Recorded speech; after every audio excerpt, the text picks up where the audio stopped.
Kyrie says the best is yet to come. Are you equally as confident? No, I'm not as high on them as I once was, and I'm not particularly high on them now. And Jenna, with all due respect to you, I don't think you did Kyrie's quote justice. Because if you listen to it, he was like, just watch. I'm telling you, just watch. Like, he was talking like they're about to run through the league, all right? And why would I believe they're going to run through the league? They just lost one of the best players in the league, and the guy they replaced him with, who knows where his head is at? And Ramona Shelburne's report doesn't give me confidence that he's weeks away. Why is he weeks away? It should be days, as you said, Jenna. All right, he's been out for 5 months. All right, there's no reports of anything physically wrong. Why aren't you playing? He should be back next week at the latest. All right, I think they have a game Monday. That should be his first game at the latest, okay? So, and if it's mental and the same issues that he was having in Philadelphia are still in his mind and bothering him, then that's really problematic because that would suggest that nothing's changed. And we know some things have changed, but that he's going to still have these problems in Brooklyn. And if it is mental, who knows when he'll be back to himself. So I think that there is not a reason to be as optimistic as Kyrie said, Nick. And let me say this, too, before I throw it to you. Oh, yeah. I don't really – I think it's fair to say, Nick, I'm the biggest Kyrie fan on this show. But I don't need to hear this from Kyrie. When Kyrie's only available for 8 of the upcoming 23 games that are left, I mean, Kyrie is darn near a fan at this point.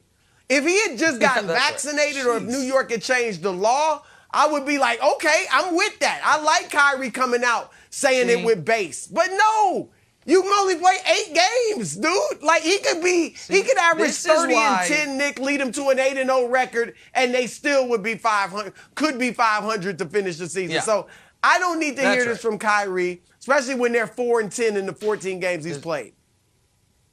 This is well done by Chris Broussard. I didn't even know 4-10. See, when Broussard's NBA takes are not clouded with Michael Jordan myth-making, he's just the best in the world. Just the best there, maybe the best to ever do it. It just, if we can just stay in the here and the now, it's just good. I echo everything Chris said, and I'm going to say something about Ben, and then Wilds, I want to show you the Nets schedule. The idea that Ben Simmons isn't going to play immediately is baffling to me. And if it's because, well, he needs to ramp up to NBA, basketball, then play him for 8 minutes, then 12 minutes, then 16 minutes. Like, ramp up in the games. He's not dealing with a physical injury, and all the reporting that I did and others did about, well, if he's traded, will that heal the mental issues he was dealing with? What I was told and what everyone was told was yes. This is about not playing basketball. This is about playing basketball for the Sixers. Well, that's gone. So the only theory I have, if we don't immediately see Ben, is that they're trying to wait until after the Sixers game.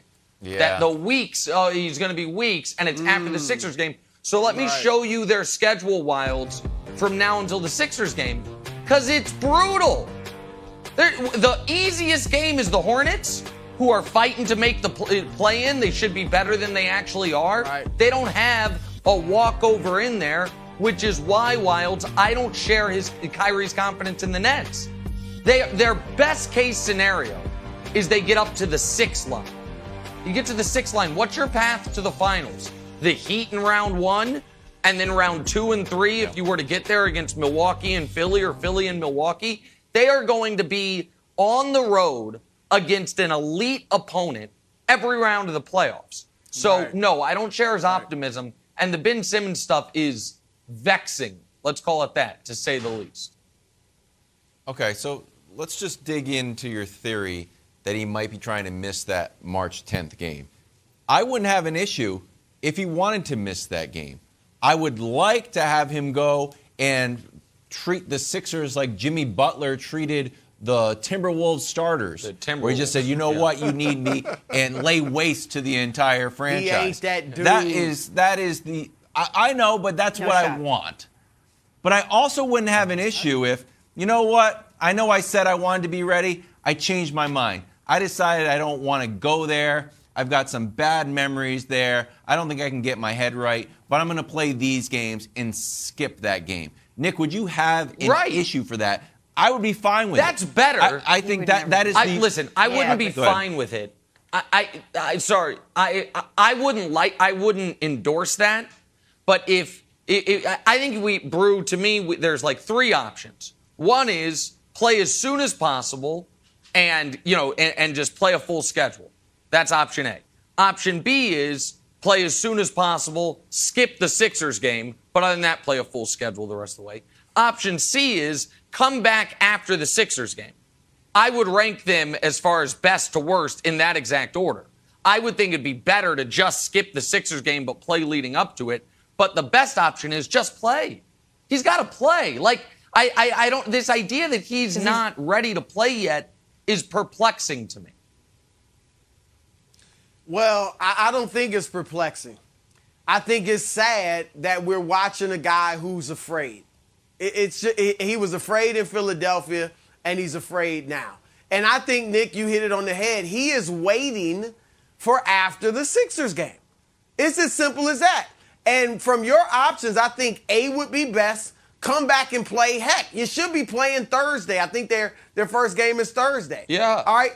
If you don't play then, I would say wait until after the Sixers game. I'm not endorsing that, but in your list of options, I think that's better because if he comes and plays and he plays all the games up to the Sixers, looks however he looks, and then sits out that game, it just speaks to the mental weakness. And I know people might get mad because we're dealing with mental health here. Okay, and that's fair. But I just think there's a degree of mental toughness. Yeah, that's right. Because you need a degree of mental toughness to play professional sports. And Ben is going to have to fight through this. He can't go through his career being afraid of playing a rival team in the Eastern Conference. Like this is what I meant by question marks when the trade was made. I get everybody raving about the Nets on paper because Ben at his best would be a great fit. But it seems like he's got a mental block that could really derail him and the Nets the rest of this season. That's why I'm more optimistic about next season than this one with the Nets, Wilds. Yeah, I mean, you said that you feel sad, so I think we all feel a level of sympathy that we want Ben to achieve his potential. The thing that I'm worried about, Nick, is we haven't seen any video of Ben. I saw Ben, like, holding a basketball and, like, talking to Kevin Durant. I haven't seen, like, a solid practice or, like, a cool dunk. Like, I think it's a little bizarre that part of this is going to be a public reception. And I think that should weigh in on how Ben Simmons debuts. Like, hey, here's the trailer for how awesome I'm going to be. Look at these dunks in practice. I think whetting the appetite a little bit and getting some public momentum and happiness behind him would go a long way when we finally see him.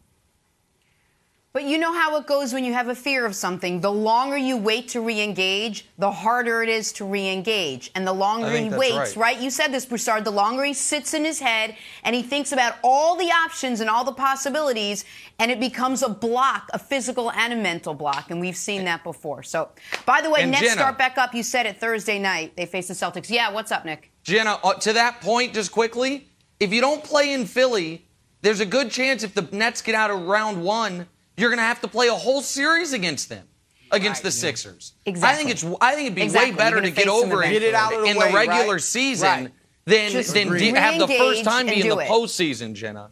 Thanks for watching. Subscribe here to get the latest from the show. Also, be sure to check out more of the best clips from First Things First, or go watch a few segments from our other shows on FS1.